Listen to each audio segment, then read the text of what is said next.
2025 और आषाढ़ मास शुक्ल पक्ष की पंचमी तिथि, दिन है सोमवार, मघा नक्षत्र। आज हम सभी गीता जी के गीता भाष्य के 100वें अध्याय का 100वें भाग का पारायण करेंगे और प्रारंभ होगा गुणत्रय विभाग योग नामक 14वें अध्याय का। भगवान की असीम अनुकंपा से नित्य प्रति हम सभी गीता जी का स्वाध्याय कर पा रहे हैं और यह कलिकाल में विशेष करके वर्तमान समय जो चल रहा है इसमें धर्म को लेकर के बहुत उलझन है और इसलिए धर्म और अध्यात्म के रहस्यों को समझने के लिए मैं बार बार कहता हूं कि गीता जी का स्वाध्याय बहुत आवश्यक है। आइए हम सभी लोग 14वें अध्याय की भूमिका में भाष्यकार ने जो प्रवचन किया है, जो भाष्य किया है, उसको समझे। हरिओम तत्सत। त्रयोदशे प्रकृति पुरुषयोः अन्योन्य संश्लिष्टयोः स्वरूप याथात्म्यम विज्ञाय।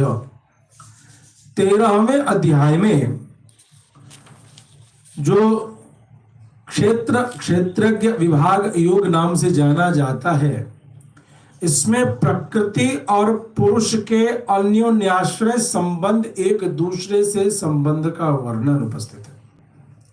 अमानित्वादि भी भगवद भक्त्या अनुगृहीतैहि बंधात् मुच्यते इति उक्तम्। ये जो प्रकृति और पुरुष का परस्पर संबंध है, यही बंधन है और इससे मुक्ति का विधान बताया। अमानित्वादि जो 13वें के 7वें श्लोक से प्रारंभ है, इसका जो अध्ययन हम सभी लोगों ने किया, उन पवित्र गुणों को, उन आवश्यक सद्गुणों को जीवन में स्वीकार करने का फल यह है कि उससे हमें मोक्ष की प्राप्ति हो जाती है। अतः ऐसे अमानित्वादि गुणों को अपने जीवन में हमें स्थान देना चाहिए।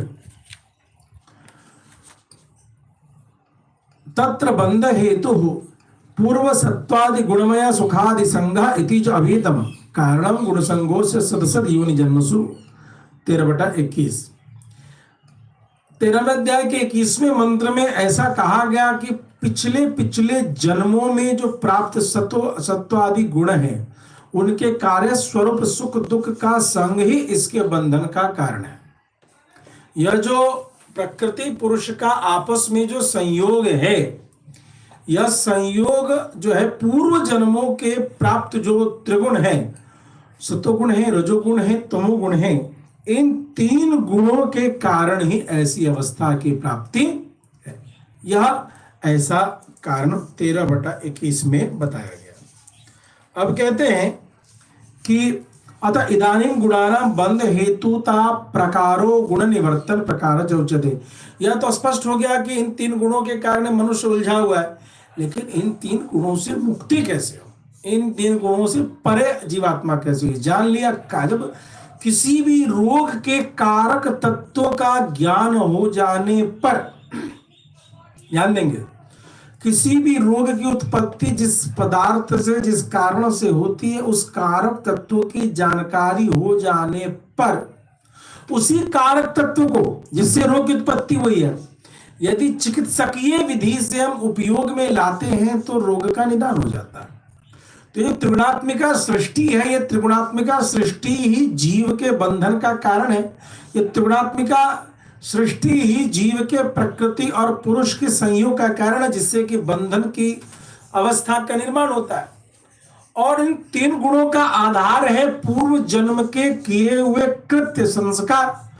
तो यदि ये कारण पता चल गया कि पूर्व जन्म के कृत्य के कारण ही त्रिगुणों का निर्माण और उस त्रिगुण के कारण ही प्रकृति और पुरुष यानी जीवात्मा और ये शरीर का बंधन संबंध का निर्माण होता है, जब ये कारण पता चल गया तो अब इस पर अनुसंधान करना होगा कि कौन सी वो विधि है जिससे कि गुण निवर्तन प्रकार चौचते, जिससे कि हम इन 3 गुणों से मुक्त हो जाएं।